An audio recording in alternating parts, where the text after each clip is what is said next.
Good morning friend, কেমন আছো না তোমরা? আমি তো ভালো আছি, আশা করি তোমরা ভালো আছো। তোমাদের দাদাভাই দেখো ক্ষেতের মধ্যে ক্ষেতটা পরিষ্কার করে নিচ্ছি। অল্প শাক উঠিয়ে নিলাম আমি। আর এখানে এসে পড়েছি সকালের জলখাবার বানানোর জন্য। এখানে আমার ছেলের জন্য টিকরা ভেজে নিলাম, পনির দিয়ে খাবে।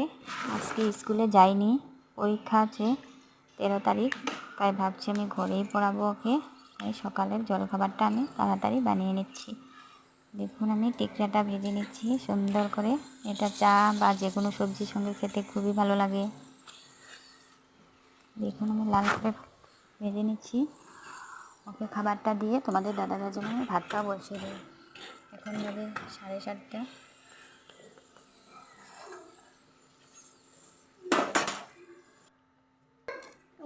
পনির দিয়ে আমার ছেলেকে দিয়ে দিলাম, ও খাবে। এখন আমি ভাত বসিয়ে দিয়েছি এখানে আমি পনিরটাও ঢেলে নিলাম। ও পনির খেতে খুবই ভালোবাসে, তাই তোমাদের দাদাভাই বড় কৌটো নিয়ে এসেছিল। কালকেও বানিয়েছি, আজকেও বানিয়ে নিলাম।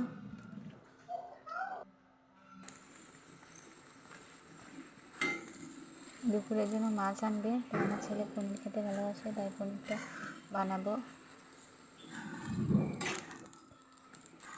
টিকড়িটা হয়ে গিয়েছে,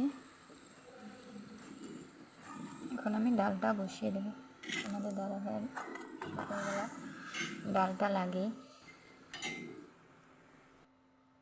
এখানে ভাতটা বসিয়ে দিয়েছি, ডালটা ভালো করে ধুয়ে নেব।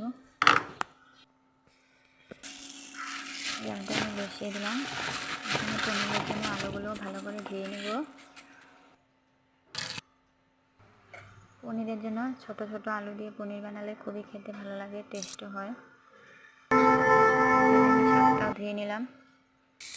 আমাদের দাদাভাইয়ের জন্য একটা শুকনো লঙ্কা ভেজে দিলাম। এখানে আমি ডালটা সম্ভাস দিয়ে দিয়েছি। দেখুন কি সুন্দর কালারটা হয়েছে ডালের। মসুর ডাল পাতলা খেতেই ভালো লাগে, তাই আমি পাতলা করে বানিয়ে নিয়েছি।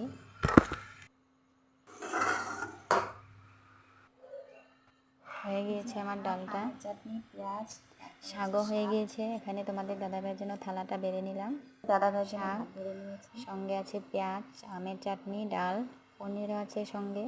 ও ভাত খেয়ে তারপর চা খায়। ভাতটা খেতে বসে পড়েছে তোমাদের দাদাভাই। আমি চাটা বসিয়ে দিব, গ্যাস টেসগুলো মুছে।